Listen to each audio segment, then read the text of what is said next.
Bueno, buenas tardes a todos. Bienvenidos a esta mesa redonda sobre la enfermedad del cáncer, progreso e investigación. Yo soy el moderador de la mesa y como moderador voy a ser muy discreto para así poder tener tiempo luego al final de las presentaciones de establecer un debate con todos vosotros y poder enriquecernos todos de vuestros conocimientos y de los nuestros. Solamente voy a hacer una precisión, y es que aunque el título de mesa redonda es enfermedad del cáncer, de lo que vamos a hablar son de las enfermedades que llamamos cáncer. Por lo tanto, mi primer mensaje es que el cáncer no es una enfermedad, como va a quedar claro al final de la mesa redonda, sino que estamos hablando de un conjunto de enfermedades que englobamos dentro de una entidad que clásicamente, desde el punto de vista social, llamamos cáncer.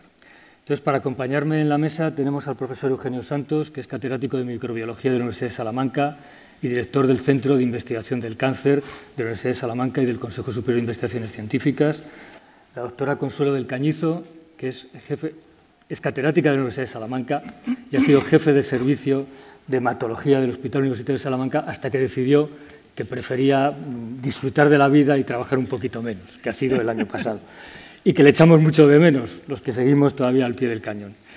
Y a mi izquierda tengo al profesor Juan Jesús Cruz, catedrático de la Universidad de Salamanca, al igual que la doctora del Cañizo, y actual jefe del servicio de oncología de la Universidad de Salamanca. Los tres nos van a hacer tres presentaciones abarcando diferentes aspectos que tienen que ver con las enfermedades que llamamos cáncer y al final la idea que tenemos todos los de la mesa es debatir con la audiencia los conceptos que os parezcan interesantes para actualizar todavía más, si cabe, lo que vamos a presentar. Y yo creo que ya sin más, para poder cumplir con el horario, vamos a empezar por la primera presentación, que es la del profesor Eugenio Santos, que es la investigación del cáncer del laboratorio a la clínica. Mi contribución inicial en esta mesa va a ser hacer 15 o 20 minutos de una presentación en la que voy a hablar de aspectos de la investigación del cáncer del laboratorio a la clínica. Y la verdad es que hablar en 20 minutos de una manera que sea entendible de un tema como este, pues es un desafío bastante importante. Entonces voy a intentar hacerlo, dar más bien una visión general sin centrarme en ningún aspecto técnico o científico, más bien dar la visión general de estas áreas de investigación. El cáncer ha estado con nosotros desde el principio de la humanidad, por tanto, todos nos hemos estado preguntando siempre sobre el cáncer, también hemos estado investigando sobre el cáncer, cuál era su naturaleza, cuál es la esencia de los procesos tumorales, y la verdad es que a lo largo de toda la historia de la humanidad no hemos tenido la respuesta a esa pregunta hasta la última parte del siglo pasado, del siglo XX. Esa es una manera, esta diapositiva, digamos, que enfatiza ese punto. Estas son las palabras que Peyton Rous, que es uno de los gigantes de la investigación del cáncer del siglo XX, descubridor y carcinador del virus del sarcoma de Rous, pues decía en el acto de aceptación del premio Nobel que recibió en 1966. Básicamente él acababa diciendo esto: ¿cuál es el porqué, cuáles son los mecanismos básicos de los eventos tumorales? No se sabía entonces cuál era la esencia, cuáles eran los mecanismos íntimos del cáncer. Y la verdad es que estaba en 1966 y todavía hubo que esperar cerca de 20 años hasta obtener la respuesta, que obtuvimos pues básicamente a principios de los años 80. Si aquí hago un pequeño resumen de hitos de investigación que se han producido en esa última parte del siglo XX hasta nuestros días, y para simplificar me voy fijando en décadas más que en aspectos concretos. En ciencia nada surge por mutación espontánea, sino que se basa en resultados previos. La respuesta a esa pregunta de la naturaleza íntima del cáncer, que se produjo al principio de la década de los 80, en realidad solo fue posible porque hubo una serie de experimentos anteriores, de desarrollos científicos anteriores que hicieron posible ese descubrimiento. Había inicialmente muchas posibles hipótesis del origen del cáncer. Había quien hablaba de radiaciones, de virus, de imbalances metabólicos, de alteraciones mitocondriales, lesiones genéticas, muchas hipótesis que no había los instrumentos experimentales adecuados para probar si esa hipótesis era cierta o no cierta. Y, como digo, solamente en el principio de los años 80 nos dimos cuenta en la comunidad científica que teníamos los instrumentos para probar la hipótesis adecuada. En los años 70, con dos trabajo de muchísimos laboratorios, aquí obviamente estoy resumiendo el trabajo de muchísima gente durante muchos años, los trabajos sobre unas curiosidades biológicas en aquel tiempo, que eran los retrovirus transformantes agudas, y el desarrollo que ocurrió durante esa década de las técnicas de ingeniería genética nos aportaron los instrumentos conceptuales, los estudios de retrovirus, y metodológicos, tecnológicos, la ingeniería genética, la capacidad de aislar ADN, clonarlo, crecerlo, etcétera, etcétera. Y con estos instrumentos conceptuales y metodológicos, a principios de los años 80 tuvimos la suerte, hubo una gran campanada, el giro copernicano en nuestro entendimiento del cáncer, y obtuvimos la respuesta que llevábamos buscando muchos siglos al origen del cáncer. El origen del cáncer está en nuestros genes. Esa era la respuesta básica que se obtuvo a principios de los años 80. Puede haber muchas condicionantes, virales, radiaciones, etcétera, etcétera, pero el origen, el núcleo esencial es alteraciones, lesiones que sufre alguno de nuestros genes. Esto, como digo, pues fue una campanada científica tremenda, modificó nuestra manera de pensar sobre ello. Como digo, se basó en ese trabajo de los años 70, porque justamente a final de los 70, a principios de los 80, hubo 3 laboratorios en Estados Unidos, unos en Cold Spring Harbor, en Nueva York, otros en Boston, en el Massachusetts Institute of Technology, y otro en el Instituto Nacional del Cáncer, el National Cancer Institute en Washington. Y aquí tienen los miembros del equipo del Instituto Nacional del Cáncer, con el pelo un poco más negro que ahora, una italiana y 2 españoles, que nos dimos cuenta, esos laboratorios, en una carrera científica muy competida, de que en los años 70 se había descrito una técnica que se llamaba de transfección, que en cierto modo se desarrolló inicialmente como un juego por el cual se permitía introducir DNA exógeno dentro de una célula y mantenerlo allí de manera continuada. Y entonces estos 3 laboratorios fuimos los que pensamos que esa técnica nos ofrecía la posibilidad de probar cierta o no cierta la hipótesis de que el origen del cáncer pudiera ser de tipo genético.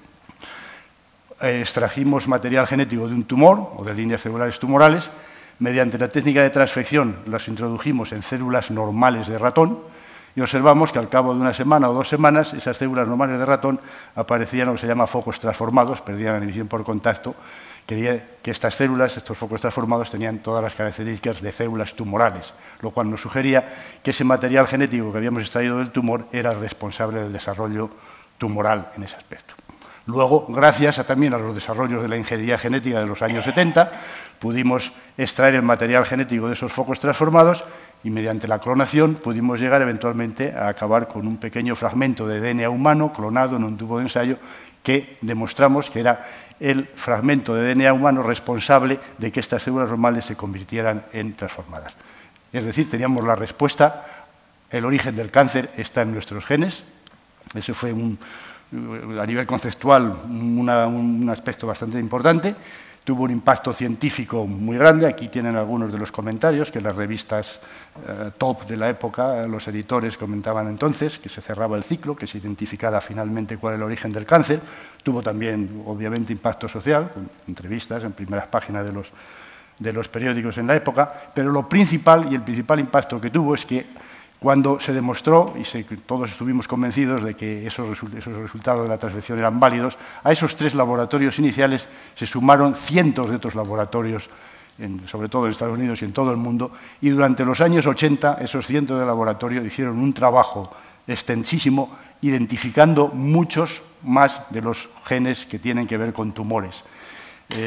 Digo, a lo largo de los años 80, esta es una pequeña lista de algunos de esos genes, y para resumir el trabajo de mucha gente, quiere decir que durante los años 80, al final de los años 80, resultado del trabajo conjunto de mucha gente, pues teníamos identificados una lista de 500 o 600 genes de nuestro genoma, cuya mutación poníamos, mediante los ensayos de transfección, podíamos haber demostrado que tenían que ver con los procesos tumorales. Es decir, que en los años 80 descubrimos, aislamos los primeros genes tumorales y identificamos los 500 o 600. Nuestro genoma tiene aproximadamente 30.000, pues 500 o 600 de esos genes, cuando sufren lesiones, tienen que ver con el desarrollo tumoral.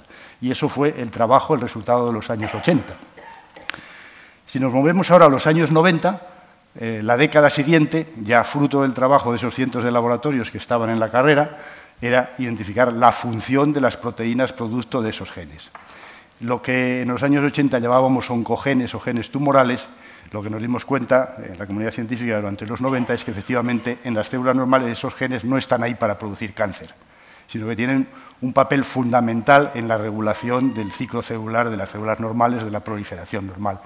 Son clave para la transducción de señales, para que unas células dialoguen con otras y se produzca un organismo bien identificado, o para que el ciclo celular, la proliferación de las células normales, se produzca de manera acompasada. Y cuando esos genes sufren lesiones es cuando podemos acabar con un proceso tumoral.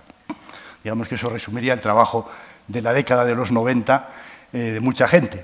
Como ven, los 80 y los 90 pues fue mucho trabajo conceptual, de laboratorio, académico, que no tenía una traslación a los pacientes, pero a final de los 90 nos empezamos a dar cuenta que ya conocíamos bastante de los genes y bastante de las proteínas y la función de los genes tumorales para empezar a sacarle un jugo de plano práctico en términos de mejorar la vida de los pacientes en diagnóstico, en tratamiento, etcétera, etcétera. Y allí entramos en lo que llamamos la oncología translacional, que estamos de lleno en este momento actual, integrando en investigación de trasladar todos esos conocimientos básicos del laboratorio a la práctica clínica. De ahí el título de mi presentación, del laboratorio a la clínica. Estamos ahora mismo de lleno en esa etapa. Si fuera a resumir, por eso, todos los experimentos de los 70, de los 80 y 90 en una única diapositiva, el intento de los 80 lo podría resumir con esta diapositiva. El trabajo de los años 80 nos permitió identificar que los genes son el origen del cáncer, lo que ahora llamamos el paradigma genético del cáncer. Todos los cánceres surgen de alguna lesión en alguno de nuestros genes. Tenemos 30.000 aproximadamente en nuestras células, en nuestros núcleos, y hay un pequeño porcentaje de esos genes, un 2-3%, ya he dicho unos 500 o 600 que se identificaron, que cuando sufren algún tipo de lesión eventualmente inician el proceso tumoral y se desarrolla. Esa era una de las primeras grandes cosas. La segunda gran cosa es cuando se analizaron esos genes en el laboratorio, observamos que más o menos la mitad de esos, la mutación, la lesión que sufrían, les producía una ganancia de función, lo que llamamos en genética dominante, una mutación dominante, y están representados ahí. Y la otra mitad, otros 200 o 300, su mutación en procesos tumorales lo que les producía era pérdida de función, genes recesivos, el nombre que se utilizó en aquel momento, supresores de tumores.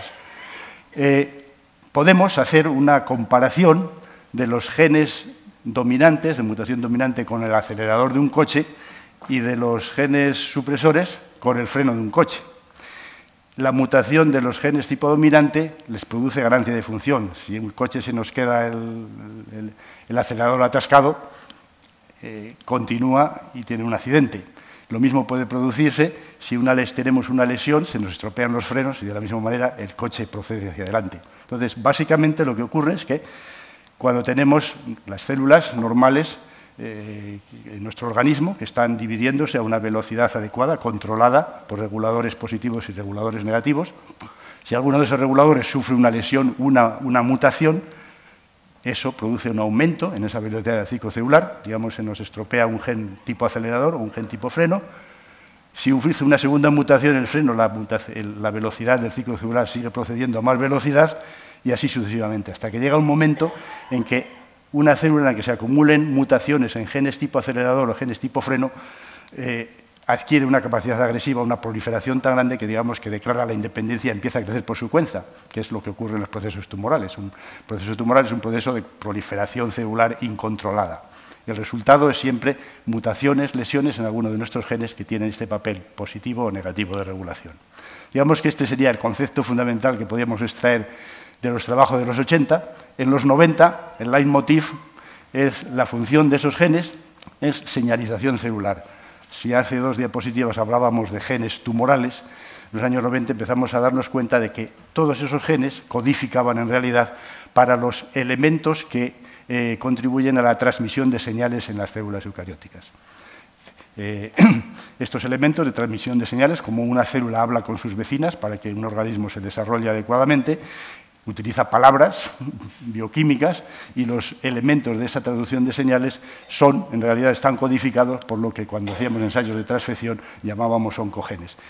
Eso es fundamental. ¿Y qué es lo que ocurre? Cuando alguno de esos componentes, que están representados aquí en rojo porque tienen ganancia de función o en negro porque tengan pérdida de función, cuando alguno de esos genes sufre una mutación de ganancia o pérdida de función, lo que ocurre es que se nos produce un imbalance, un proceso desbalanceado de la transmisión de señales en estas células y es el resultado, entre otras enfermedades, uno de los resultados más dañinos que ocurre cuando hay un imbalance de señalización es el cáncer. Eso es lo que ocurría en los procesos tumorales. Digamos, a nivel conceptual, esto es lo que podemos extraer del trabajo de los 80 y los 90. Después de esto, si llegamos al final de los 90, pues empezamos a tener ya una idea básica de los mecanismos de desarrollo tumoral. Nos dimos cuenta de que había mutaciones en esos genes tipo acelerador o tipo freno que se iban acumulando en algún tipo de célula. Cuando esa célula tenía ya varias de esas mutaciones, tenía una capacidad agresiva muy superior a la de las que lo rodeaban a ella y podían empezar el desarrollo de un proceso tumoral y eventualmente, al cabo de muchos años, eso podía dar lugar a tumores. Sabemos que tumores, la fase final es las metástasis, que son las que son realmente más dañinas desde el punto de vista de los pacientes. Pero lo importante con este tipo de esquema es que lo que nos dimos cuenta es que desde estas alteraciones iniciales, mutaciones de los genes tipo acelerador o tipo freno, hasta el momento en que podemos hacer un diagnóstico clínico de un tumor, hay una separación de tiempo muy grande, en muchos casos de muchos años. Esa observación de la separación temporal importante entre las mutaciones que iniciaban el proceso tumoral y el desarrollo de un tumor visible, pues nos permitió sacar la consecuencia de que ya que habíamos desarrollado reactivos y modos de analizar estos genes iniciadores del proceso tumoral, podíamos utilizar esos genes y esos reactivos como marcadores del comienzo del proceso tumoral. Y esto nos permitía aplicarlo a la práctica clínica para hacer un diagnóstico mucho más temprano de cuándo iba a producirse un proceso tumoral. Entonces, la primera gran aplicación que pasó del laboratorio a la clínica en términos de la investigación fue mejorar mucho en aspectos de diagnóstico o de screening de procesos tumorales, gracias a usar el conocimiento básico en términos de diagnóstico. Y la otra gran aplicación que ha tenido la investigación con respecto a la clínica está aquí. Hasta entonces, hablando de manera muy general, Juan Jesús y Chelo lo harán con más detalle, la mayoría de los tratamientos era un poco ensayo y error, simplificando. No podemos hablar de que fueran palos de ciego, pues sí, pues se probaban distintas cosas a ver cuál era la más efectiva. Sin embargo, una vez que teníamos este conocimiento básico, por primera vez en la historia realmente nos encontramos en una situación de poder empezar a hacer un diseño más racional de tratar nuevas terapias, nuevos métodos de tratamiento, intentando atacar pues, al gen o a la proteína que sabíamos que hubiera estado alterada en ese tipo particular de tumor. Sin ese conocimiento pues, no podíamos tener esos resultados. Entonces, esas dos grandes aplicaciones, a mejorar el diagnóstico y a diseñar nuevas aproximaciones terapéuticas, es el resultado de la investigación básica y, como digo, es en donde estamos en el momento actual. Entonces, es muy importante, que desde el punto de vista práctico, pues, sumar a todas las aproximaciones clínicas que se hacían de siempre, desde hace años, todos los conocimientos de biología molecular, porque esa suma de lo que aporta la investigación básica, pues nos va a ayudar a mejorar en diagnóstico, en pronóstico o en tratamiento de los tumores.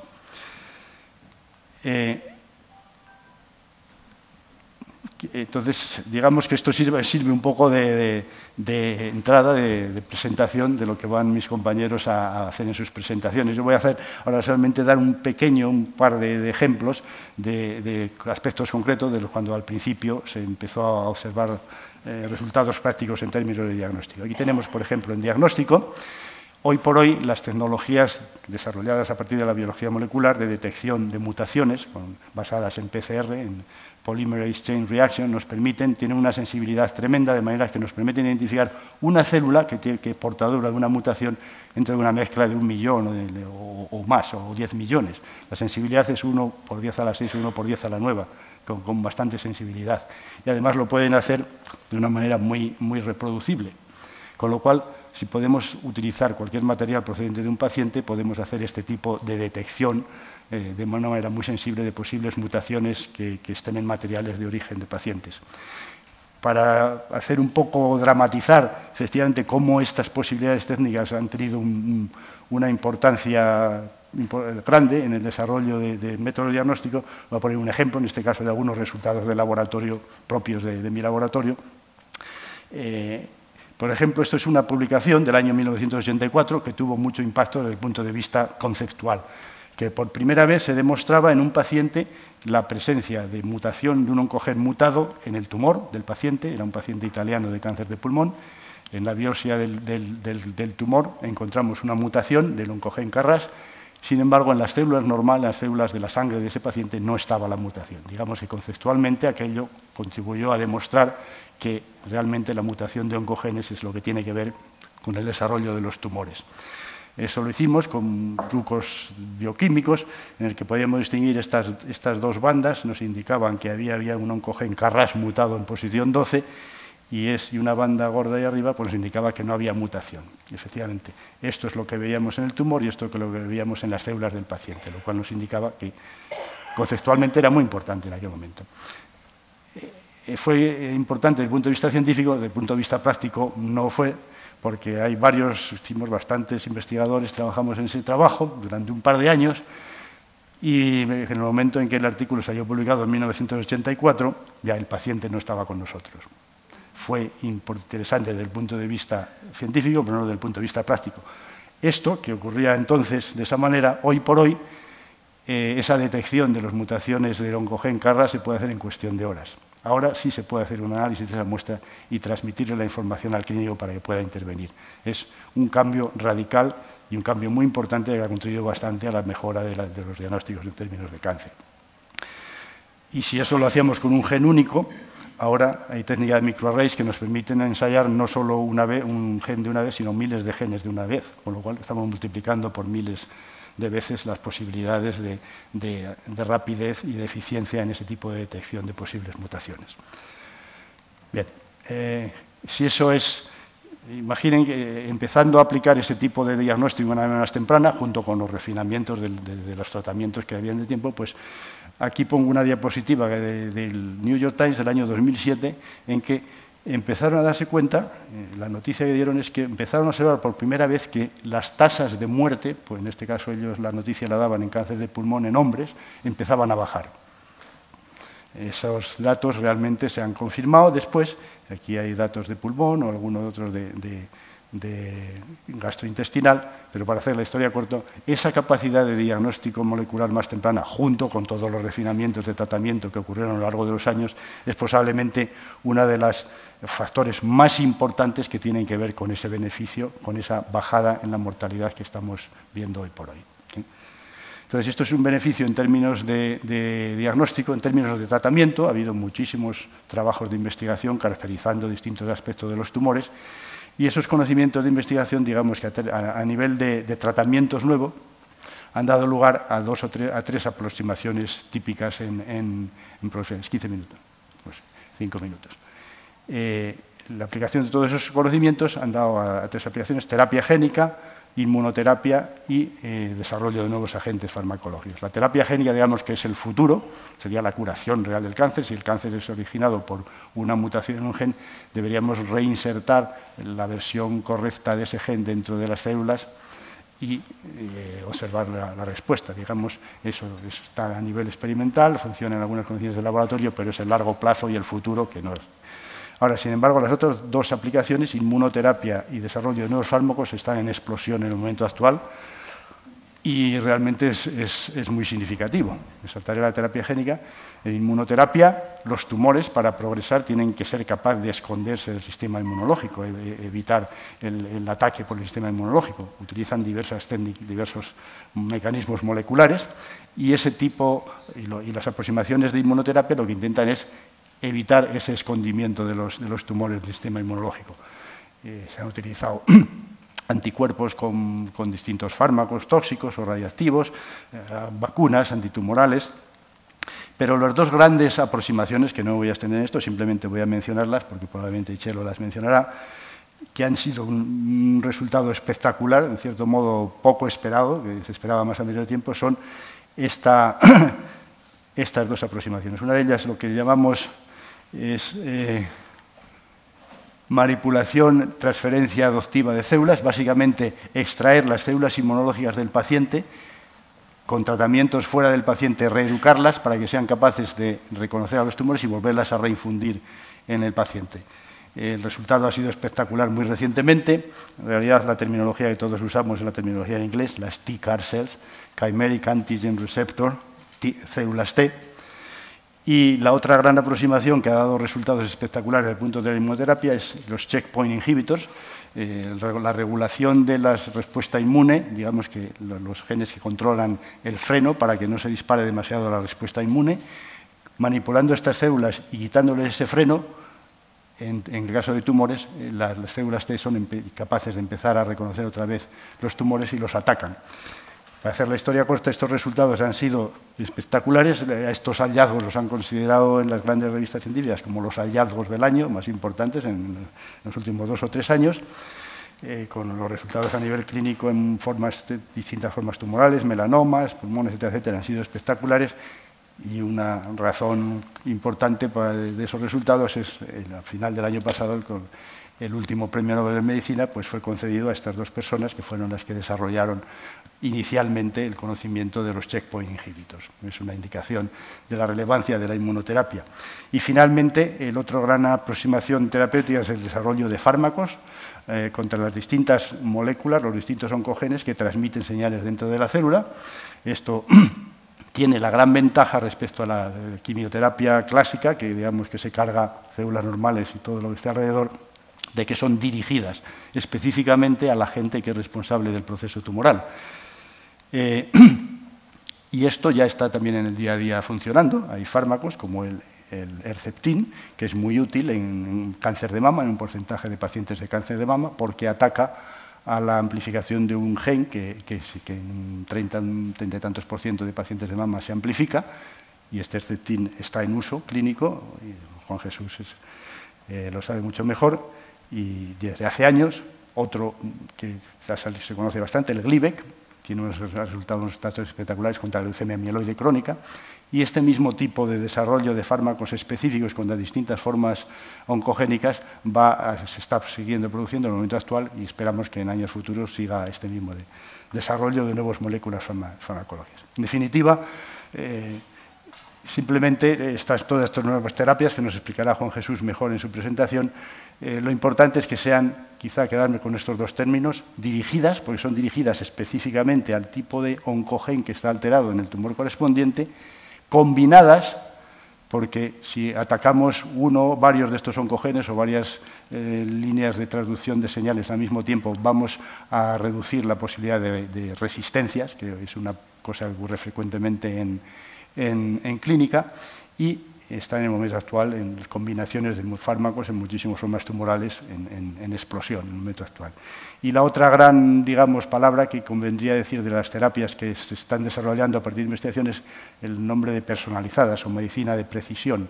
La farmacogenómica, la farmacogenética, ahora que podemos secuenciar el genoma completo de una persona con gran facilidad y en poco tiempo, pues nos indica que dependiendo del perfil genético de una persona, hay mayor o menor respuesta a determinados tipos de agentes o a distintas concentraciones de esos agentes. Entonces, en el futuro, la terapia será muy probablemente muy personalizada y los ensayos clínicos estarán muy afectados por estos estudios de la farmacogenómica. Y con eso, pues, acabo mi presentación. Es decir, las últimas 3 décadas han sido espectaculares en términos de la investigación, del conocimiento básico, y nuestro gran desafío actual es transmitir ese conocimiento básico a mejoras en tratamiento o en diagnóstico del cáncer. Y eso es lo que estamos haciendo en el momento actual, y mis colegas supongo que será lo que nos presenten ahora. Nada, muchas gracias. Lo que nos van a hablar es de una parte pequeñita de ese conjunto de enfermedades, como es el síndrome del 5Q-. 5 es el cromosoma, Q es el brazo largo y menos es que se pierde una parte del cromosoma 5. Si será específico, que ese es un tipo de cáncer. Pues la doctora del Cañizo nos va a ilustrar sobre el síndrome del 5Q-. Primero, quería manifestar mi agradecimiento a la Junta Directiva de Alumni por haberme invitado a participar en este encuentro de antiguos alumnos de la Universidad de Salamanca, de nuestra universidad, de mi universidad, que ha formado parte importantísima no solamente de mi formación, sino también a lo largo de toda mi vida profesional. Eugenio ha dicho antes que iba a hablar de los grandes avances en la investigación. Voy a ir a hablar de algo más humilde. Quiero, a lo largo de esta charla, reflexionar con ustedes sobre la relevancia de la investigación clínica. Evidentemente, la investigación clínica en cáncer ocuparía no esto, sino meses, probablemente incluso años. Por lo tanto, me voy a limitar a poner un pequeño ejemplo de una serie de enfermedades que son consideradas enfermedades precancerosas. Y entre ellas, una que es el síndrome 5Q-, el llamado síndrome 5Q-. En teoría, todo el mundo está de acuerdo. La investigación clínica es fundamental. En las universidades en las que se realiza docencia e investigación, es mucho mejor la calidad de la docencia, y lo mismo sucede con los hospitales. En los hospitales en los que se hace investigación clínica, mejora claramente la calidad asistencial. Pero, ¿qué pasa en la realidad? Tenemos que ser conscientes que la realización de investigación clínica dentro de los servicios asistenciales supone un mayor esfuerzo, y esto hace que muchos de los profesionales de la sanidad sean renuentes a llevarla a cabo. Primero, porque supone más esfuerzo, y se escudan o nos escudamos en la falta de tiempo, falta de estímulos, etc. Por otro lado, algunos pacientes se sienten utilizados como conejillos de indias cuando se les quiere incluir en los ensayos clínicos. Ya saben ustedes que los ensayos clínicos son aquellos procesos que se llevan a cabo para probar si un medicamento es o no eficaz. Y los pacientes, si no están bien informados, en muchas ocasiones se sienten utilizados. ¿Cómo se puede luchar contra esto? Pues evidentemente esto tiene que ser a través de una buena educación ciudadana, y no solamente a los pacientes, sino incluso a los profesionales. Por lo tanto, a ambos niveles debemos de implicarnos en su educación, y además tenemos que llevar a las autoridades sanitarias la idea de que tienen que empezar a trabajar en este aspecto en los hospitales e incentivar la investigación. Y la pregunta más importante que creo que nos debemos de plantear, ¿realmente la investigación clínica va a redundar en el beneficio de los pacientes? Pues yo creo que sí, pero para eso quiero reflexionar con ustedes cómo ha sido la investigación en una de estas enfermedades que se consideran enfermedades precancerosas, que son los síndromes mielodisplásicos, y me voy a centrar en uno específico, con el síndrome mielodisplásico de delección 5, con delección a nivel de 5Q. No voy a dar una lección magistral sobre los síndromes mielodisplásicos, solamente quería dar unas cuantas pinceladas para decirles lo que son y hacer un poquito más entendible la charla. Los síndromes mielodisplásicos son una serie de enfermedades que se van a producir por un daño a nivel de la célula madre hematopoyética, es decir, aquella célula que va a dar lugar a todas las células de la médula ósea y, por lo tanto, también a las células que luego van a formar parte de la sangre periférica, y se van a caracterizar por una serie de alteraciones que se van a ver al microscopio. En la serie roja, dando lugar a anemia. En la serie blanca va a producir una disminución de los glóbulos blancos en la sangre periférica y, por lo tanto, mayor tendencia a infecciones, y una alteración a nivel de la serie megacariocítico plaquetar, con disminución de las plaquetas en sangre periférica e incremento en la tendencia hemorrágica. Esta alteración a nivel de la célula madre hematopoyética va a dar lugar a una inestabilidad genética que se va a caracterizar por adquisición de nuevas alteraciones moleculares dentro de los genes. Como ya ha dicho muy bien el profesor Eugenio Santos, lo que se alteran en estas enfermedades son nuestros genes, de tal manera que van a producirse enfermedades cada vez más agresivas y van a acabar desembocando en leucemias agudas mieloblásticas de muy mal pronóstico. La fisiopatología, es decir, la formación de estas enfermedades o el transcurrir de estas enfermedades es muy complejo, de tal manera que, como hemos comentado antes, se produce por un daño a nivel de la célula madre hematopoyética, inestabilidad genética, ganancia de nuevas alteraciones moleculares que van a producir un incremento en la proliferación de las células malas, que va a ser beneficiado por un micromedio ambiente de la médula ósea que favorece el desarrollo de esas células malas, que cada vez van a ser más agresivas y van a acabar desembocando en la leucemia aguda mieloblástica. Todo esto, además, acompañado por una alteración a nivel del sistema inmune, como decía el profesor Eugenio Santos. Esta gran variabilidad en su evolución ha hecho que la OMS, la Organización Mundial de la Salud, subdivida a todas estas entidades, a los síndromes mielodisplásicos, en un gran número de entidades con muy variables características clínico-biológicas y, por lo tanto, también pronósticas. Y esto va a hacer que los pacientes tengan una supervivencia global que va a oscilar entre menos de 1 año a más de 9, y lo mismo va a ocurrir con su tendencia a desarrollar una leucemia aguda mieloblástica, es decir, va a haber enfermos con menor riesgo de transformación, mientras que otros van a tener mayor riesgo de transformación a leucemia aguda y una supervivencia más o menos larga de acuerdo con esto. Nosotros vamos a centrarnos en esta enfermedad, en lo que se denomina síndrome mielodisplásico con alteración a nivel del 5Q. Se caracteriza, como ha dicho ya Rogelio, por una delección intersticial de material genético a nivel del brazo largo del cromosoma 5. Es decir, lo que realmente se produce no son mutaciones, en este caso, de los genes, sino que va a haber pérdida de genes en un lugar específico del brazo largo del cromosoma 5.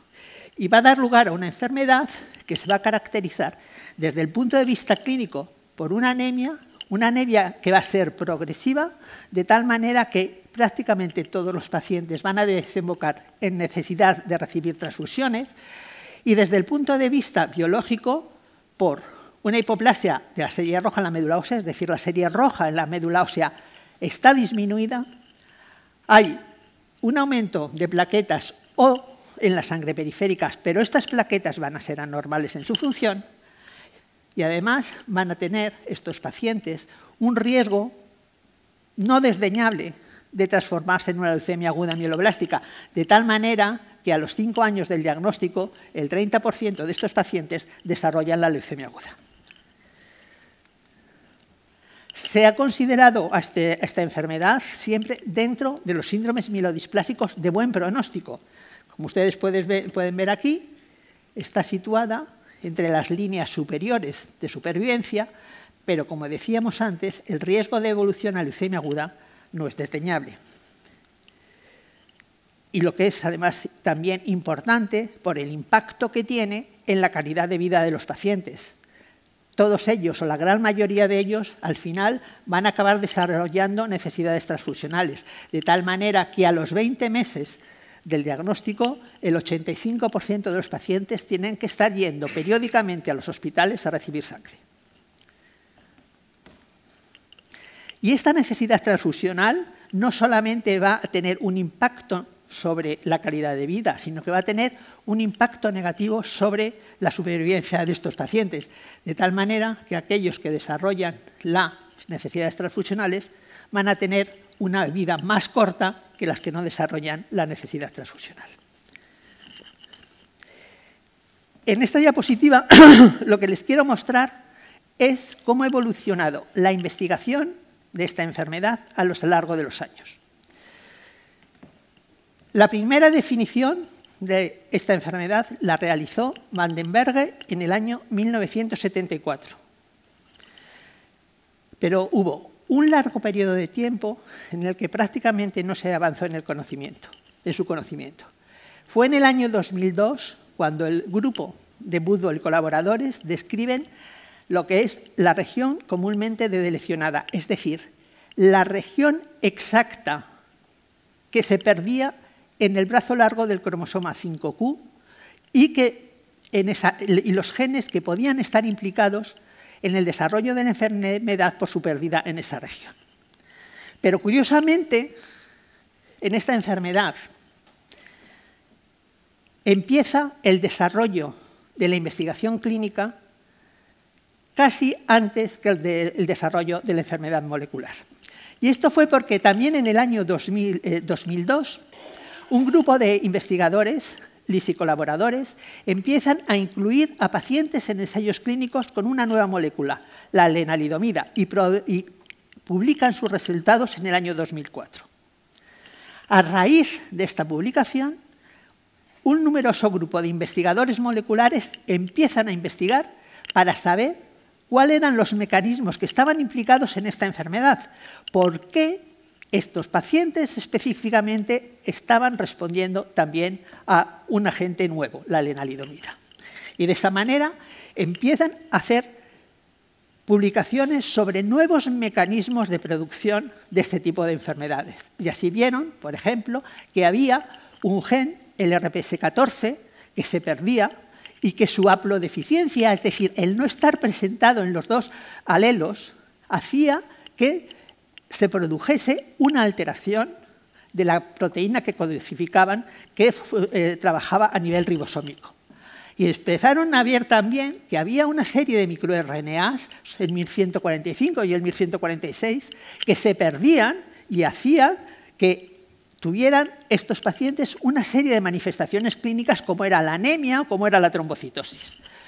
Y así llegaron hasta demostrar que había un gen, el CSNK1A1, que codifica para una proteína, una serintreoninquinasa, que estaba implicada probablemente en que las células malas adquiriesen una ventaja proliferativa sobre las células normales. Es decir, estas células, al tener esta alteración, eran capaces de sustituir a las células normales dentro de la médula ósea.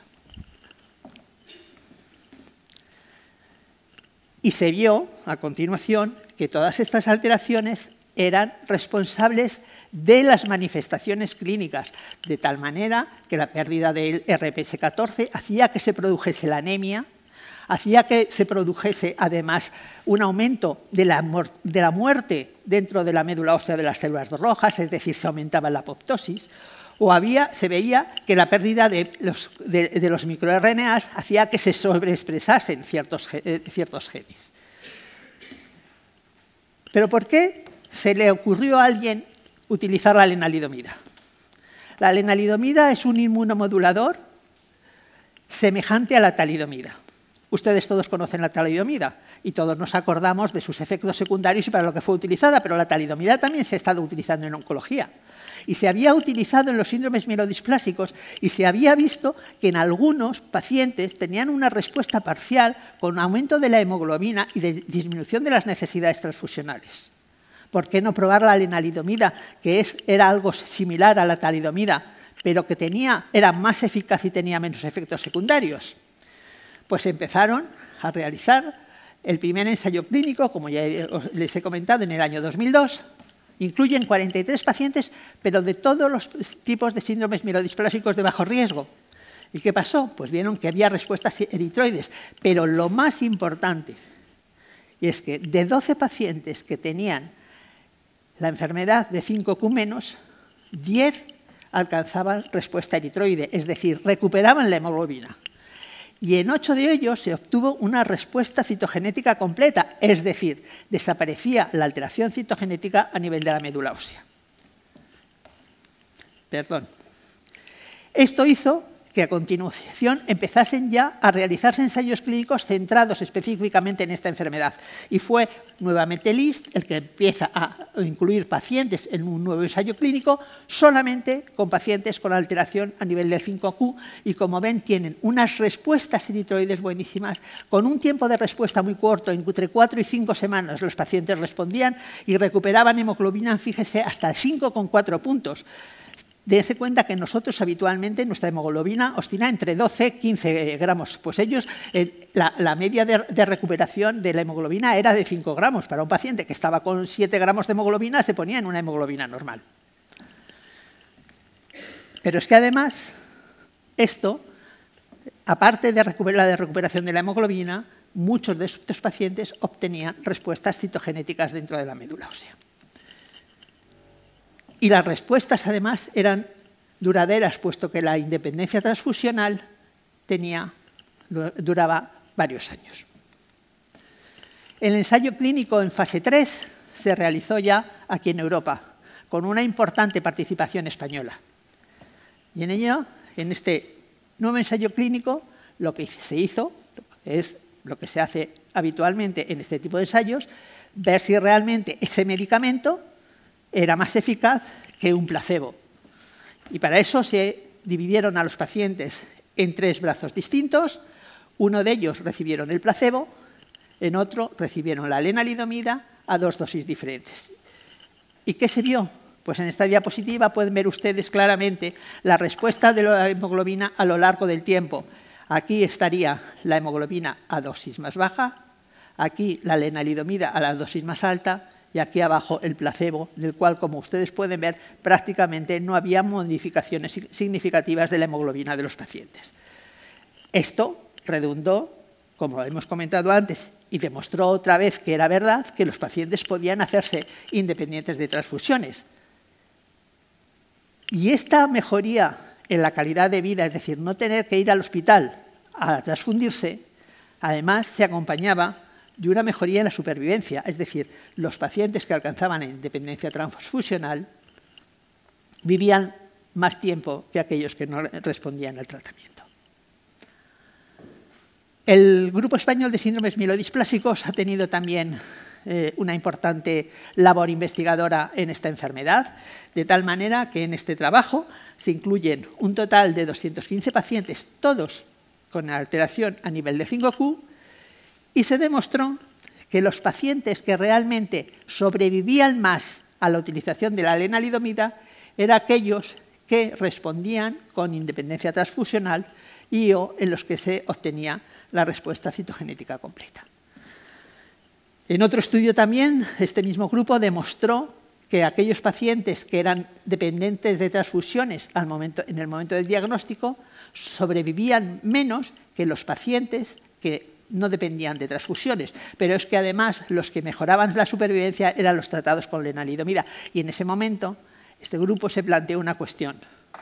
¿Sería bueno iniciar el tratamiento en aquellos pacientes en los cuales tienen hemoglobina baja, pero todavía no han desarrollado la dependencia transfusional, es decir, en fases más precoces de la enfermedad? Y eso hizo que se diseñara un ensayo clínico a nivel internacional que está siendo liderado en estos momentos en el Hospital Universitario de Salamanca por la doctora Díez Campelo, en la cual lo que están intentando ver es si realmente la utilización de la lenalidomida en fases precoces de la enfermedad puede mejorar aún más la supervivencia de estos pacientes. Y en esta revisión que se ha hecho antes de finalizar el ensayo es un ensayo en fase 3, por lo tanto, randomizado, unos pacientes están recibiendo el tratamiento, otros pacientes están recibiendo placebo. Y de momento todavía no se sabe qué están recibiendo cada uno porque el ensayo no se ha terminado y está prohibido abrir el ciego antes de la finalización del ensayo. Pues como ustedes pueden ver, analizando todos los pacientes, es decir, los que están recibiendo la lenalidomida o el placebo, los resultados son similares a los ensayos clínicos previos en los cuales todos los pacientes se han analizado los pacientes que han recibido la lenalidomida. Es decir, da la sensación de que los resultados van a ser incluso mejores cuando se utilizan, cuando se pone el tratamiento a los pacientes en fases precoces de la enfermedad. Y esto además también ha mostrado que la supervivencia de los pacientes que han respondido, teóricamente deberían de ser los pacientes que están recibiendo el tratamiento, era mejor que la de las que no han recibido dicho tratamiento.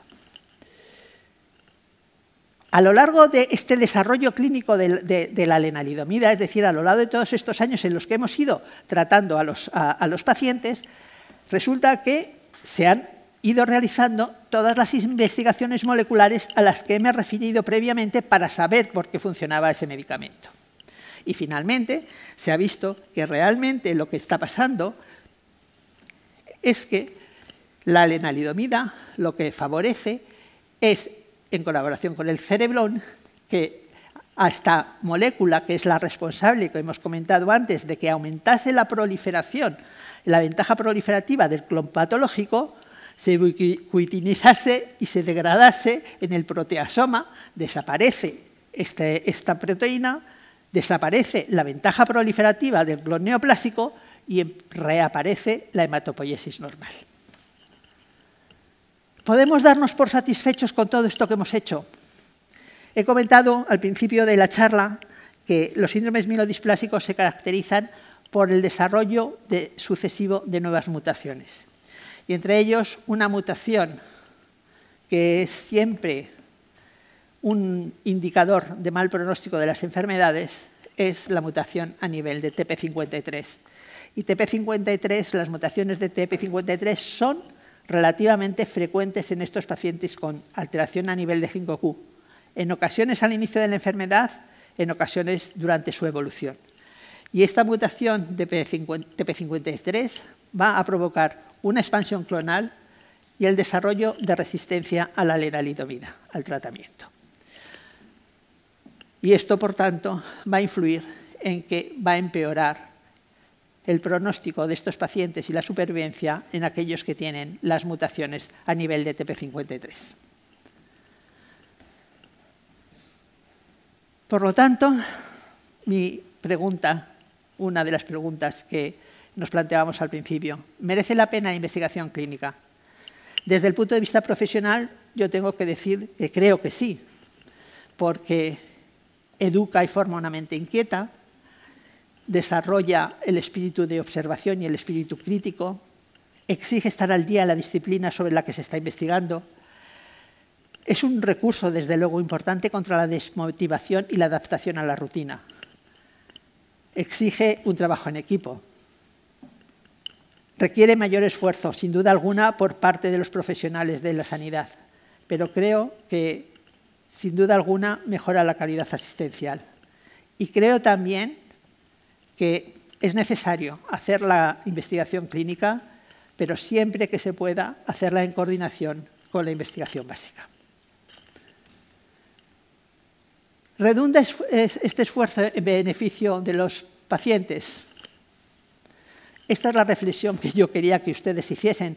Yo creo que si nos centramos única y exclusivamente y utilizamos como ejemplo esta enfermedad, nos ha permitido ver que evidentemente los enfermos, desde cuando han sido incluidos en estos ensayos clínicos y a los cuales se les ha facilitado el acceso a nuevos medicamentos, han mejorado su calidad de vida y hace que se reduzca o desaparezcan las necesidades transfusionales, el tener que ir periódicamente al hospital a recibir sangre.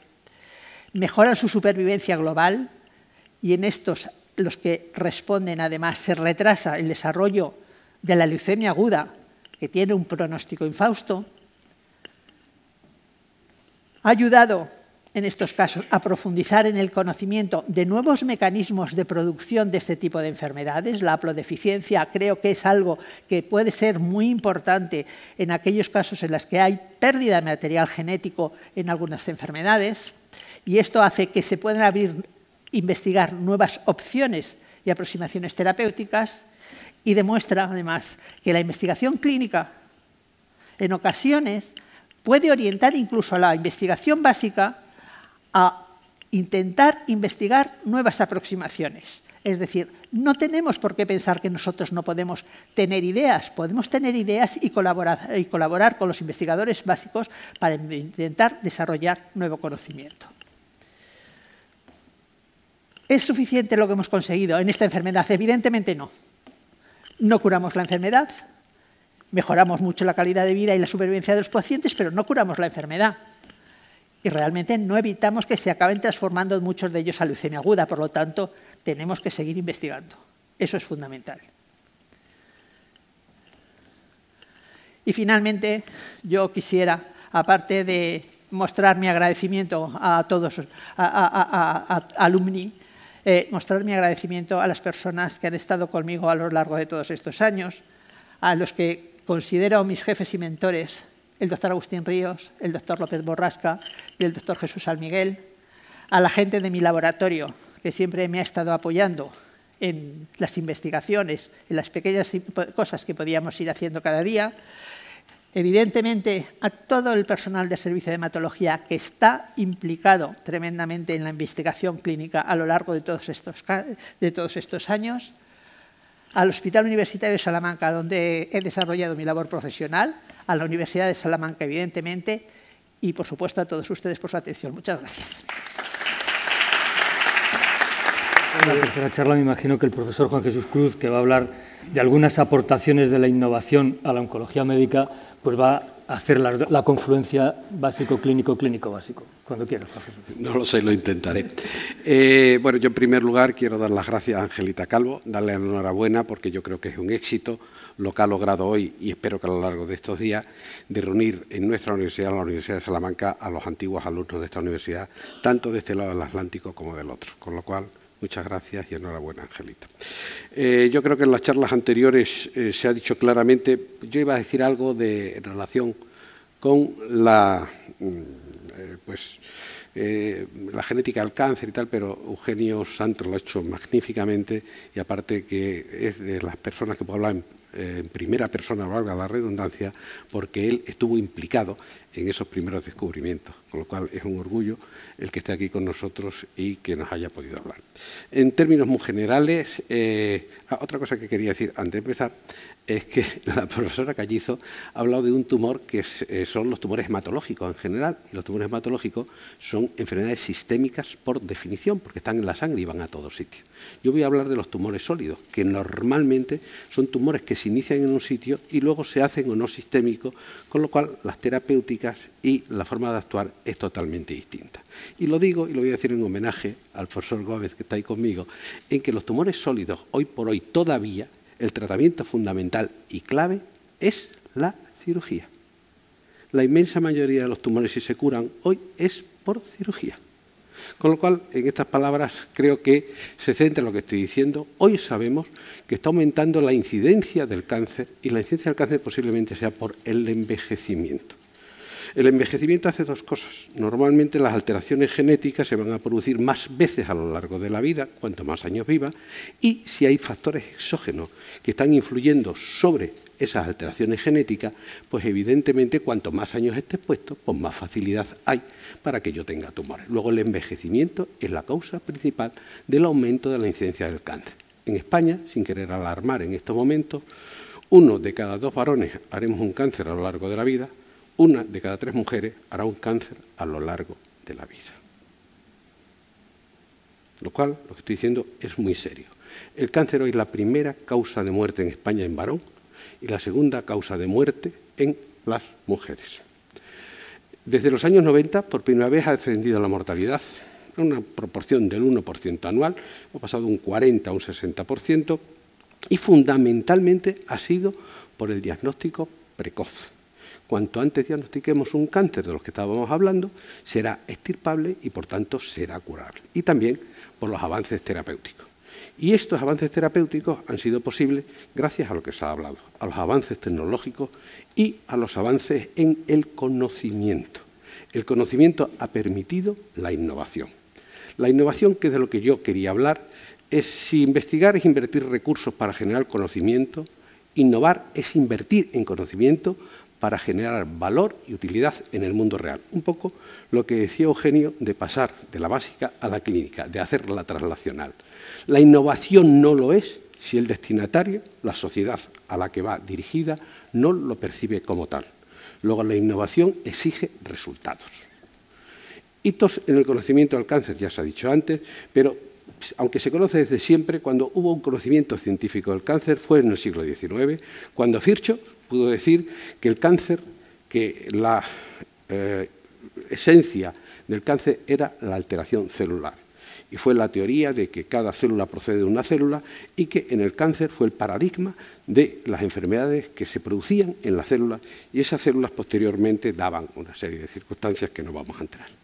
Posteriormente, a mediados de los años del siglo pasado, el descubrimiento del DNA permitió ir a unos descubrimientos más importantes posteriormente, que es los que ha comentado Eugenio, saber que el cáncer se producía por alteraciones genéticas. Hoy sabemos que el cáncer, 1989, se define el cáncer como una enfermedad genética en la cual se producen alteraciones en los genes que controlan la proliferación, la diferenciación y la muerte celular. Los genes que hacen que las células crezcan, se reproduzcan, se mueran y se diferencien son los genes que, cuando se alteran, son los que van a producir un cáncer. Otros genes que no tengan que ver con el crecimiento, la proliferación, la diferenciación y la muerte celular se pueden alterar, pero no producen cáncer. Y eso es un porcentaje determinado de los 30.000 genes que decía Eugenio anteriormente. Pero no solo es una alteración de una célula concreta por una mutación en un gen concreto, sino que además eso provoca una serie de alteraciones en el entorno de donde se está provocando esa célula, donde se está alterando esa célula. Hoy el cáncer sabemos que no solo una visión centrada en la célula, sino en el microambiente. La célula va haciendo alteraciones no solo ahí, sino se crean nuevos vasos, hay células que son células madre, cánceres stem cell, hay otras que sin embargo no se reproducen, hay células inmunes que van hacia el sitio tumoral y hay células que empiezan a adquirir una capacidad que es la que le da la gravedad al cáncer. Son capaces de emigrar de su territorio, irse a otro territorio, invadirlo y ahí hacer la metástasis. La metástasis es, evidentemente, cuando el cáncer se hace enfermedad sistémica, cuando los tumores sólidos se hacen enfermedad sistémica, es cuando los tumores adquieren la gravedad y la importancia que tienen. Evidentemente también cuando están localizados. Bueno, en los años, lo explicó antes muy bien Eugenio, ya en este siglo, en el año 2011, Hannigan y Wimber describen los distintos pasos que un proceso canceroso va a tener. La proliferación incontrolada, el que fallan los genes supresores, la capacidad de invadir, la capacidad de que se creen nuevos vasos para que esas células crezcan, etcétera, etcétera, etcétera. Este conocimiento molecular, junto con los avances tecnológicos y algo muy importante, porque luego lo diré al final, con el abaratamiento de los procedimientos, ha permitido la innovación en la oncología, el conocimiento y la tecnología.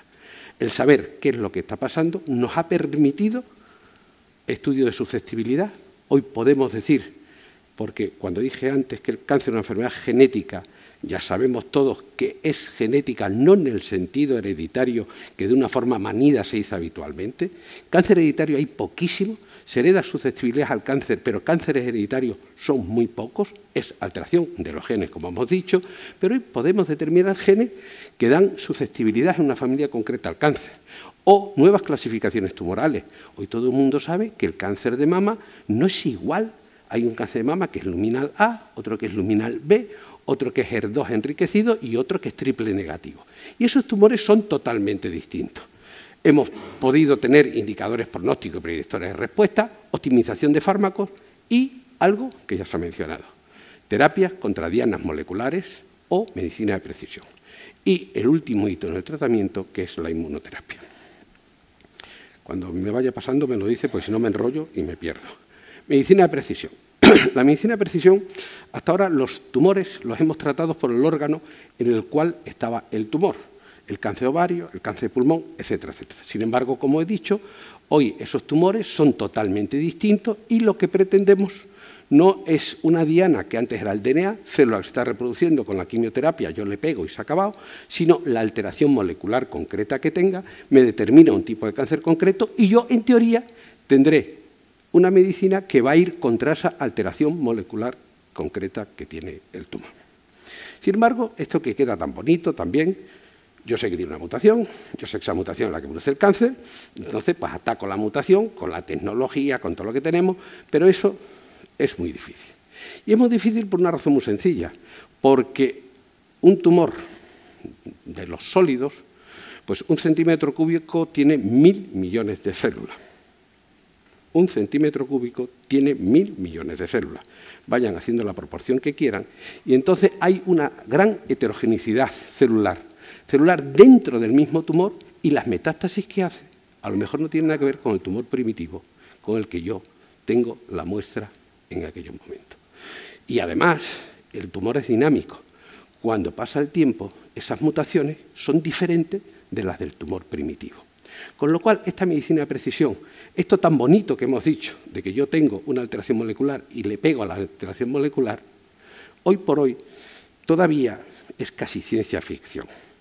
Sin embargo, vamos a ser optimistas porque en estos momentos, bueno, esta es otra diapositiva que tengo, esta es del año 2011 o 2012, en la cual en este estudio del catálogo COSMIC de 100.000 tumores se encontraron 400.000 aberraciones moleculares distintas. Esa medicina personalizada en la que yo hago un fármaco para ti, otro para ti y otro para ti, es imposible. No hay quien lo pueda sostener. Es difícil. Entonces, hemos tenido que ir a por las mutaciones driver, las mutaciones conductoras. Y aquí hemos tenido suerte. Hemos tenido suerte porque la inmensa mayoría de los tumores tienen alteraciones en la ruta de las tirosinquinasas. Estas rutas de las tirosinquinasas se dice que tienen adición oncogénica. Y esta ruta nos ha permitido en estos momentos saber que en mutaciones de driver pues puede haber alrededor de 200, 300, que ya está bien.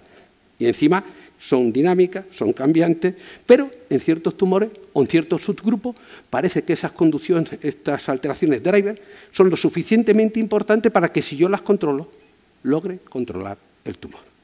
Pero en pequeños grupos de tumores y en pequeños grupos de células. Bueno, pues esta ruta tirosinquinasa, nosotros tenemos fármacos que van contra el dominio externo del receptor o contra el ligando, contra el dominio interno o contra la cascada. Medicina de precisión. Son terapias contra mutaciones driver de los tumores. Punto, lo que hemos dicho. Aunque todas tienen diana molecular, no todas tienen biomarcador. ¿Qué quiero decir con esto? Que aunque podamos saber que la ruta fulanita está activada en un tumor, sin embargo, yo cuando lo determino no sé qué mutación tiene o no tengo un biomarcador lo suficientemente fiable para decir que ese señor tiene esa mutación concreta y le puedo dar una terapia concreta. Hoy por hoy, sus indicaciones incluyen al 30% de los pacientes con cáncer y están aprobadas, bueno, pues ya porque cada día se aprueba una, por 50 o 60 por el Sistema Nacional de Salud. Aún es muy pronto para evaluar el impacto real sobre la supervivencia. Voy a dar unos ejemplos de tumores importantes en estos momentos. Lo comentó antes Eugenio. La primera terapia contra diana molecular concreta fue el imatinib. Y en tumores sólidos fue también, además, un tumor sólido muy concreto, que, bueno, que no vamos a entrar en él. Y la segunda, y además que impactó muchísimo porque es un tumor muy frecuente, es el cáncer de mama. En el cáncer de mama vemos que hay un subgrupo de cáncer de mama, decíamos de separarlo, el ER2 enriquecido o ER2 positivo, que es un tumor además de muy mal pronóstico y que lo tienen el 20% de las pacientes con cáncer. Pues bien, se diseñó un anticuerpo monoclonal en cáncer de mama metastásico primero, siempre es metastásico y luego en local, y se vio que respecto de la quimioterapia aumentaba la supervivencia. Hacer una salvedad. Los anticuerpos monoclonales en cáncer, sobre todo de este tipo, funcionan siempre con quimio. Era quimio más trastuzumab y el otro solo con quimio. Y aumentó la supervivencia. Pero el gran problema, como decimos que es dinámico, es que al poco tiempo las pacientes respondían, una temporada las que respondían, y luego volvían a recaer. Volvían a recaer porque hacían resistencia al trastuzumab. Entonces, en los años 2010, 2012, se diseñó otro ensayo en el que se añade otro fármaco que es el pertuzumab. Trastuzumab más pertuzumab más quimioterapia logró aumentar la supervivencia de las pacientes con cáncer de mama. Estos aumentos han sido importantísimos. Las pacientes con cáncer de mama, ER2 positivo, pasamos de los años 2000 de tener una supervivencia mediana de 25 meses a que en estos momentos las pacientes estén casi en 60 meses. La enfermedad de cáncer de mama metastásica, ER2 positiva, sigue siendo una enfermedad incurable, pero la mediana de supervivencia de las pacientes se acerca a los 5 años. Y digo la mediana. Y hay un subgrupo de pacientes que siguen en respuesta, con lo cual tenemos esperanza que sean pacientes que puedan estar en curación. Pero donde de verdad nosotros creemos que hay que hacer los esfuerzos es en el cáncer de mama localizado. Si estamos con los screenings, si hacemos diagnóstico precoz y en cáncer de mama localizado, pues ahí es donde, como no sabemos qué paciente es la que las células han viajado fuera, dar terapia contra esas células que han viajado fuera. Y en las pacientes fue la quimioterapia complementaria de los años 70, 80, etcétera, y a estas pacientes con ER2 positivos, que tenían ganglios positivos, a los 4 años estaban libres de enfermedad más o menos el 70%. Cuando se le añadió el trastuzumab, el anticuerpo, a la quimio, se fueron al 85%. Si una persona con ER2 positivo no ha recaído en los 5 primeros años, es muy difícil que recaiga. No vamos a lo de los 5 años, porque si soy receptor hormonal positivo, hasta los 10 o los 15 años puedo recaer. No cojamos la cifra de los 5 años, que eso no sirve. Y recientemente ha salido un ensayo en el 2017 en el cual al trastuzumab se le añadió lo otro que era metastásica, bueno, el pertuzumab. porque las pacientes podían tener resistencia al trastuzumab de novo o hacerlas a lo largo de la evolución. Y entonces se añadió el pertuzumab. Y en estos momentos veis las curvas tan impresionantes. Aquí estamos 85, aquí 86% vivas sin enfermedades a los 5 años, las pacientes con pertuzumab, con trastuzumab, y cuando le dimos los 2 anticuerpos están en el 90%. O sea, un tumor que hace 10 años a las pacientes con ganglio positivo recaían el 40%, ahora recaen solo el 10%. Y aquí sí son curaciones. En cáncer de mama local sí son curaciones. ¿Estamos? Otro ejemplo muy importante es el cáncer pulmón. El cáncer de pulmón, por desgracia, o es localizado o no se cura. Y el cáncer de pulmón tuvo una cosa muy curiosa, que fueron las mutaciones GFR. ¿Cómo voy? Las mutaciones GFR que han sido muy curiosas, porque en las mutaciones GFR se sabía que había alteraciones, que había pacientes que podían tener la vía del EGFR, el EGFR es la tirosinquinasa activada y tal y cual, y entonces pues tuvieron una serie de moléculas que en vez de anticuerpos era contra el dominio interno, que eran inhibidores tirosinquinasa, pequeñas moléculas, en vez de por fuera, por dentro. Estos que van por dentro van solos, no van con quimio. Bueno, pues resulta que a todos los pacientes con cáncer de pulmón, después de 2 o 3 líneas de quimioterapia, se les empezó a dar en un ensayo el gefitinib o el limatinib, una pequeña molécula esa. Fue el gefitinib el primero, no el erlotinib, el gefitinib. Y salió el gefitinib y el ensayo no salió. Sin embargo, uno allí muy listillo se puso y miró y dijo, pero hay un grupo de pacientes que responden. ¿Y quiénes son? Pues eran señoras, cáncer de pulmón hay, epidermoide, adenocarcinoma, los hay de varios tipos. Adenocarcinomas, normalmente señoras, normalmente no fumadoras y normalmente japonesas. Y si ya estas que las pasa, pues a esas le hacen la secuenciación y ven que tienen mutaciones en EGFR, unas mutaciones concretas en EGFR. A partir de entonces, a los pacientes que tienen mutación en EGFR se les da el tratamiento y aumentan claramente la supervivencia. Un ensayo primero en asiático y el primer ensayo en caucasiano fue un ensayo español. Las pequeñas moléculas en pacientes con mutación de EGFR aumentan la supervivencia en cáncer de pulmón. Aumenta supervivencia, no lo cura. Estas mutaciones, ¿quién la tiene? Un 10-15%. ¿Quiénes suelen ser? Son cánceres de no fumadores. Con lo cual, estamos viendo no solo que tenemos una terapia concreta, sino que encima, a cuenta de la terapia, hemos visto que hay un tipo de cáncer de pulmón distinto. El cáncer de pulmón del no fumador o del exfumador tiene unas vías moleculares distintas del que está fumando o del fumador de toda la vida. Con lo cual, también hemos tenido el diseño de también se ha visto que hay resistencia. Entonces, al cabo de un tiempo, yo doy EGFR, pero al cabo de un tiempo hay mutaciones, y hay mutaciones de resistencia que se han determinado cuáles son. Y para esas mutaciones de resistencia ha habido fármacos nuevos, el ositinib, que es del año 2017, de ahora mismo. Entonces, ahora ya no solo tenemos una terapia, sino cuando hace resistencia tenemos una segunda línea. Pasó lo mismo que con la mama, y con esa segunda línea logramos aumentar la supervivencia. Y en estos momentos, en cáncer de pulmón, el gran problema es que, claro, es muy difícil saber si tienen la resistencia o no, porque no todos la hacen. Y dejan de funcionar y es por otra cosa, y no me funcionan los ositinib. Entonces, aquí la tecnología nos ha permitido ver si esa mutación existe en sangre periférica, que es lo de la biopsia líquida.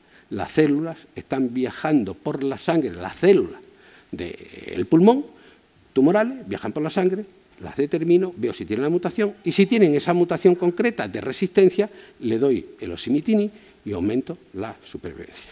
Luego, no son los fármacos, sino la tecnología y el diagnóstico nos han permitido en estos momentos hacer que el cáncer de pulmón, a principios del año 2000, cáncer de pulmón metastásico, que la supervivencia mediana era de 14 meses, hayamos pasado en estos momentos a los que tienen mutaciones de EGFR hasta más de 30 meses. Y hay un grupo concreto de cáncer de pulmón que tiene otras mutaciones, como ALK o BRAF, etc. Los que tienen mutación de ALK, que suele ser gente más joven, no fumadores, esos, si le damos un tratamiento concreto, también se va a más de 40 meses. Solo 2 palabras en relación con el melanoma. El melanoma no es muy frecuente, pero sin embargo ha sido importante para el desarrollo de muchas moléculas. Entre ellas se ha visto que hay una molécula que es una alteración de BRAF, y esta alteración de BRAF, que es en las cascadas de señalización dentro ya de la célula, pues bueno, los melanomas tenían un 50% de ellos alterados. A estos melanomas, una molécula concreta, inhibidores del BRAF, pues aumentaba su supervivencia. Pero vieron también que se escapaba y entonces hoy el doble bloqueo, se hace un doble bloqueo, inhibidores de BRAF, inhibidores de MEK, ha aumentado la supervivencia claramente en los pacientes con melanoma. Antes con quimio, melanoma metastásico, solo 9 meses, ahora 22 meses. Muy importante.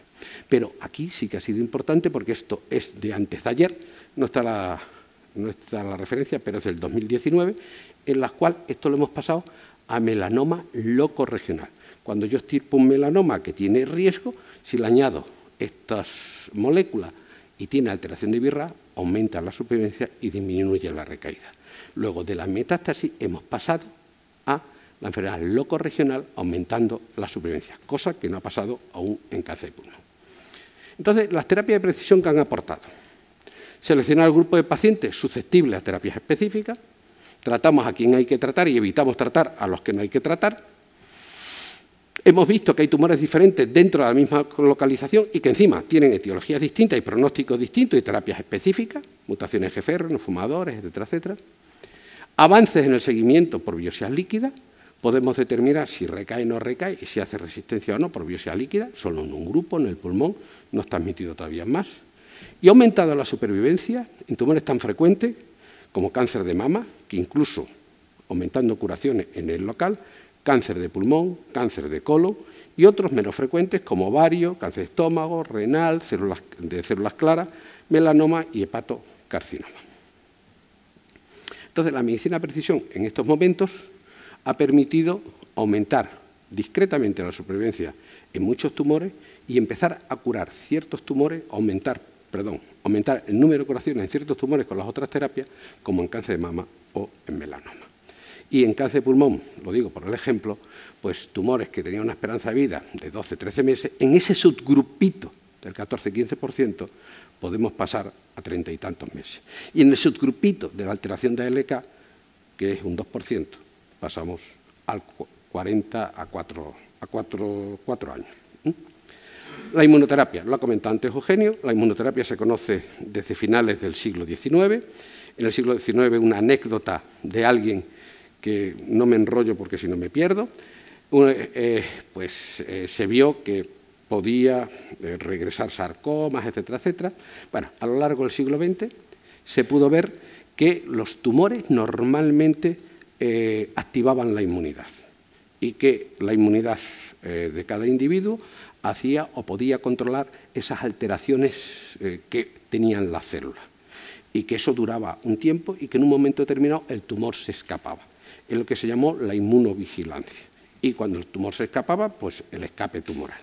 Bueno, ha habido muchos descubrimientos y en estos momentos, lo dijo Eugenio antes, también lo puso, la inmunoterapia, desde el final del siglo pasado, que se hizo alguna anécdota, pues cuando ha habido el gran desarrollo ha sido en el siglo XXI. En el siglo XXI, los descubrimientos del ciclo inmune es lo que ha permitido en estos momentos las terapias, la inmunoterapia contra el cáncer. El ciclo inmune surge porque normalmente para que reaccione el sistema inmune necesitamos antígenos. Los antígenos normalmente los reconocen las células dendríticas. Las células dendríticas en el ganglio se la presentan a los linfocitos, se activan los linfocitos se van a sangre periférica y ¡pum!, van donde el tumor reconocen a la célula tumoral y a esa célula tumoral, el linfocito activado suele acabar con la célula tumoral. Lo que pasa es que la reacción inmune tiene factores estimulantes y factores que la frenan, porque si no la inmunidad estaría siempre en actividad. Y si está siempre en actividad, sería perjudicial para el organismo. El tumor ha sido capaz de hacer dos cosas. O bien disimular los antígenos, por decirlo de alguna forma, evitar que se presenten correctamente, o hacer que cuando llega el linfocito a la célula tumoral, éste no actúe. O sea, pierde la antigenicidad o hace inmunodepresión. Está representado en esta diapositiva. Dependiendo del tipo de tumor, tengo más o menos mutaciones y la actividad del sistema inmune por activadores o por inhibidores o checkpoint que dijo anteriormente Eugenio. Pues bien, los señores que se dijo antes, Allison y Honio, uno de Estados Unidos y otro japonés, descubrieron puntos en los cuales el tumor es capaz de frenar la reacción inmune. Primero, la presentación de antígeno en CTLA4. Lo represento aquí. Normalmente, la célula dendrítica presenta el antígeno, el linfocito se activa por la unión de este receptor, CD28 con B27, y se desactiva cuando es necesario, y para la desactivación normalmente es cuando se une B7 con este otro receptor, CTLA4. Entonces, normalmente en el tumor lo que hace es que está activado más CTLA4 siempre y el linfocito está frenado y no se activa y entonces no va donde tiene que ir. ¿Qué se ha hecho ahora? Un anticuerpo que es el ipilimumab, que se acopla con este receptor e impide la unión y el linfocito se activa y sigue hacia adelante. Eso ha sido efectivo en melanoma y, bueno, en algún otro tumor que no vamos a entrar. Pero quizás el paso más importante ha sido cuando el tumor llega, cuando el linfocito llega al territorio tumoral y reconoce a la célula tumoral. Pues bien, hoy sabemos que este linfocito, cuando llega ahí, tiene un receptor que es PD1, muerte celular programada, y que hay unos ligandos que cuando se unen a ese receptor, resulta que el linfocito se desactiva o se muere. Pues las células tumorales son capaces de sintetizar este receptor, PD1 o PDL1, PDL2, y entonces ellas matan al linfocito. Nos deja que actúe el linfocito. El gran avance ha sido un anticuerpo, que aquí está puesto, un anticuerpo o bien contra el ligando o bien contra el receptor. No dejo que se unan y entonces dejo que actúe la inmunidad. ¿De acuerdo? Bueno, pues eso hoy, el ipilimumab, anti-CLT4 en melanoma, anti-PD1, nivo y pembro en muchos tumores y anti-PDL1, que es el más nuevo, en otros tumores que luego comentaremos. Ejemplos muy poquitos, pero sí me gustaría dar el ejemplo en melanoma. Otra vez melanoma. El melanoma tratado con nivolumab, los pacientes aumentan la supervivencia, la burrada de doblarla. Si yo le trato con los tratamientos, esto era contra un tratamiento previo que era el ipilimumab. Por eso no era lo de los 9 meses, sino que es un poquito más. Cuando le añado el nivolumab, resulta que la supervivencia a los 24 meses, hablábamos que con quimio la mediana de la supervivencia a los 9 meses, resulta que a los 24 meses todavía no he llegado a la mediana. No la he duplicado, casi la he triplicado. Pero lo que más importante, que es lo que quería decir en melanoma, tenemos un subgrupo de pacientes con melanoma que a los 5 años siguen vivos. Entonces, tenemos la sospecha que se está empezando a curar el melanoma metastásico. Esto también ha pasado al melanoma locorregional y está a punto de aprobarse el dar inmunoterapia en melanomas de alto riesgo recién operados. El cáncer pulmón. El cáncer pulmón hoy por hoy sigue siendo metastásico, un tumor incurable, con una mediana supervivencia, como dije, bajísima, y sin embargo la inmunoterapia en cáncer de pulmón, si vamos para atrás, comparado con quimioterapia, ha logrado la burrada a los 12 meses, la mediana con quimioterapia. Pues bien, en un subgrupo de pacientes con cáncer de pulmón que tenía un marcador que es PDL1, el 70% están vivos a los 12 meses. Y algo muy importante, no solo con inmuno, sino en combinación con quimio, tanto los pacientes que expresaban alto PDL1 como los que no, ha aumentado la supervivencia prácticamente al doble la inmunoterapia en estos tumores. Resumiendo, ¿qué ha aportado la inmuno? Aumento de supervivencia en tumores metastásicos, largo superviviente y posiblemente curaciones en tumores tan importantes como cáncer de pulmón, cáncer de urotelio, cáncer celular renales, melanoma, tumor de Merkel. Ha disminuido las recaídas en cáncer en melanoma locorregional, está en estudio en otros tumores. Y el gran problema es que cuando estamos hablando de terapia de precisión, en la inmunoterapia no sabemos quién responde y quién no responde. Nos estamos fiando de un marcador que es PDL1 y, sin embargo, en ciertos tumores funciona y en otros no funciona. Con lo cual, yo digo siempre que posiblemente estamos mirando más al tumor que al individuo y que en inmunoterapia lo importante es la respuesta del individuo y no el tumor. Con lo cual, tendremos que cambiar un poco el foco para ir más al tumor.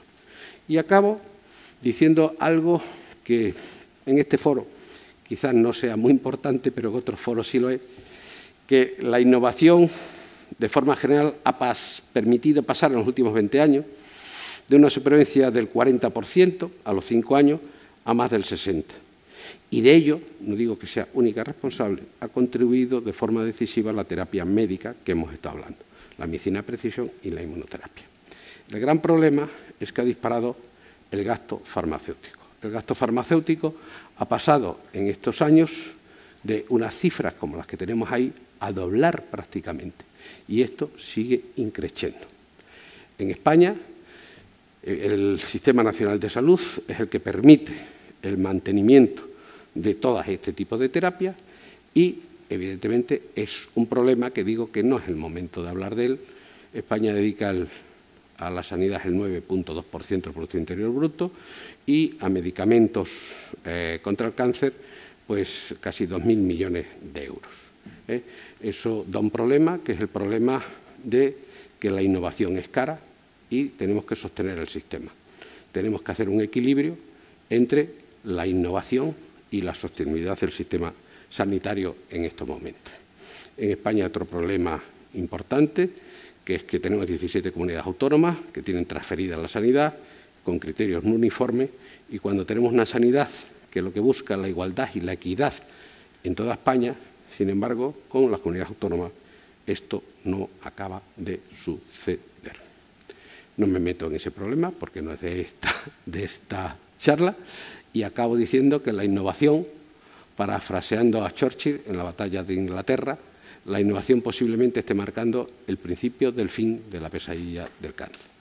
Y la sostenibilidad debemos mantenerla para satisfacer las necesidades del presente sin comprometer la capacidad de las generaciones futuras para satisfacer la suya. Muchas gracias. Muchas gracias.